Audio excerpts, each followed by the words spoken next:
भाग 2 प्रतिलेखन संख्या 11।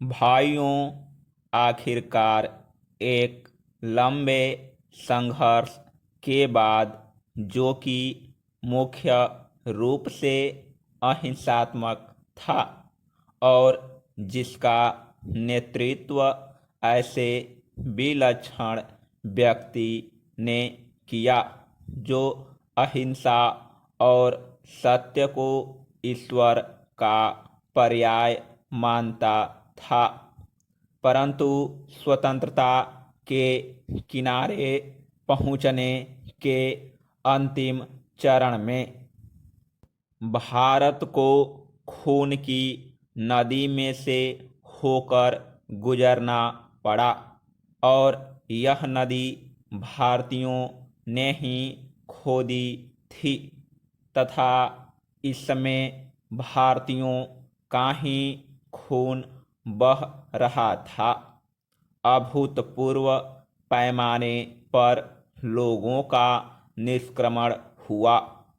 पुरुषों, स्त्रियों, बच्चों, बूढ़ों, बीमारों समेत 1 करोड़ व्यक्ति, जिनके शरीरों से खून चूकर भारत की भूमि तक को रंग रहा था, भारत के एक ओर से दूसरी ओर गए। उन्होंने अपने पीछे न केवल मकान और जमीनें छोड़ी, बल्कि अपने घर के व्यक्तियों के मृत शरीर भी छोड़े। स्वतंत्र भारत के किनारे तक पहुंचने के लिए देश को यह मूल्य चुकाना पड़ा और वह 2 प्रभुता संपन्न राष्ट्रों भारत और पाकिस्तान में विभाजित हो गया। यह 15 अगस्त 1947 की बात है। कांग्रेस ने, जो वास्तविक रूप से 1885 से भारत की राष्ट्रीयवादी थी, हमेशा भारत की एक राजनीतिक इकाई के रूप में संकल्पना की थी।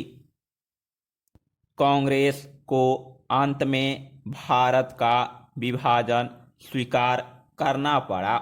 वैसे तो यह स्वीकृति सहमति से दी गई थी, परंतु वास्तविक रूप में देखा जाए तो यह ब्रिटिश शासकों द्वारा पिछले कई दशकों से उत्पन्न की गई परिस्थितियों के दबाव के कारण था।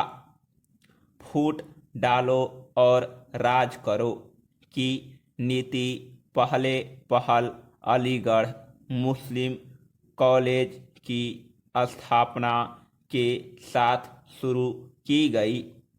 एक दूसरे के बाद आने वाले 3 ब्रिटिश प्रिंसिपलों ने पृथकता का विचार मुस्लिम नेताओं और छात्रों के मन पर बैठाया। सर सैयद अहमद को विभाजन मूलक विचारों को फैलाने के लिए उनसे हर प्रकार की मदद मिली। हम यह नहीं कहेंगे कि इसमें हिंदुओं का कोई दोष नहीं था, जो मुसलमानों से सामाजिक स्तर पर अलगाव बनाए रखते थे और आर्थिक दृष्टि से उनका शोषण करते थे। अलीगढ़ कॉलेज के अधिकारियों को अपने उद्देश्य की पूर्ति के लिए उपजाऊ भूमि मिली। यह सब कुछ पिछली शताब्दी के अंतिम वर्षों में हुआ। इन्होंने सोच समझकर राष्ट्रीय मुसलमानों की अपेक्षा करने की नीति अपनाई। 1947 में कांग्रेस के पास विभाजन स्वीकार करने के सिवा कोई विकल्प नहीं था। विशेषकर गंभीर सांप्रदायिक झगड़ों के कारण, जो कि गृह युद्ध का रूप धारण कर रहे थे। जिन्ना ने यह सुझाव भी दिया कि सांप्रदायिक आधार पर आबादी की अदला बदली की जाए। शायद वह बेहतर समाधान होता, क्योंकि इससे शायद वे क्रूर कृत्य न होते जो बहुत लंबे काल तक पड़ोस में रहने वालों के साथ उनके पड़ोसियों ने किए। विभाजन को स्वीकार करते हुए कांग्रेस ने 15 जून 1947 को दिल्ली में एक प्रस्ताव पास किया, जिसमें अंतिम बार भारत की मूलभूत एकता का आग्रह किया गया था।